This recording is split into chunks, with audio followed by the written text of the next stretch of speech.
د 12م لیسانس او ماسترۍ د سندونو د ترلاسه کولو په موخه ازموینه د ننګرهار ولایت په کچه د دینی مدرسو د څه د پاسه 2000 زده کوونکو څخه د ازموینه په ننګرهار پوهنتون کې د کابل څخه د لوړ زده کړو او پوهنې وزارتونو د پلاوی او بیلابیلو څارونکو په حضور کې واخیستل شو.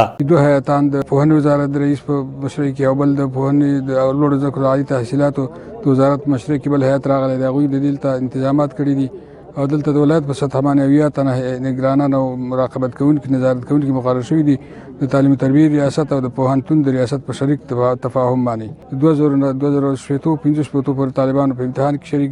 د پوهنې وزارت مسؤلین وایي د ازموینه کې د مدرسو د ثانویه دورې 821 او د عالیه دورې 588 او د عالمیه دورې 550 کسانو ګډون کړی دی.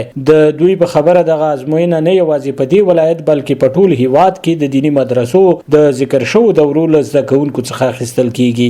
ثانویه دورې 821 کسان 21 کسان او د عالیه دورې 588 کسان او د عالمیه دورې 555 کسان دي. دا شرکا د دې امتحان دي. ان شاء الله العزیز دلته به شپږ ورځې امتحان وي.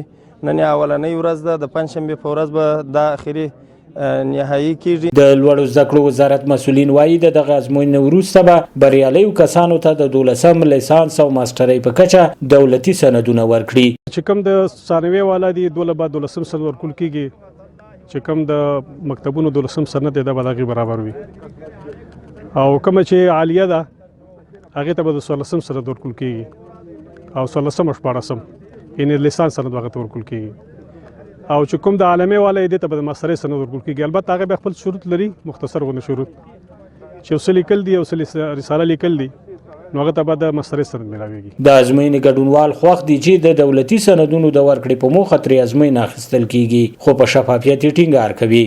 مخکې دغه زمینه دوی ته نه وه برابره، حتی د مدارس او د علماو د کوم اسناد به چې دوی به د مدرسې نه بهر هم نه چلیدل، دومره ورته چا پاملرنه نه کوله. اوس موږ بېحده خوشحاله یو په دې باندې. په دغه امتحان کې ډېر خوښمن یو چې موږ پکې اشتراک کړی دی او موږ پکې ښه درسونه ویلي دي. هغه کسانو زموږ پرچې به ګوري نو زموږ ته انشاءالله ډېر شفافیت امید دی چې باید پوره شفافیت وشي او حقدار ته وسپارلی شي. مسؤلین د ازموینې د شفافیت ډاډ ورکوي او زیاتوي چې هڅه کوي چې هر حقدار له خپلو حقونو برخمن شي. دا لومړی ځل دی چې د دینی مدرسو د بیلابیلو دورو د فارغانو څخه د 12م لیسانس او ماسترۍ د دولتي سندونو د ترلاسه کولو په موخه ازموینه اخیستل کیږي. سباون ساحل، وحدت نیوز، ننګرهار.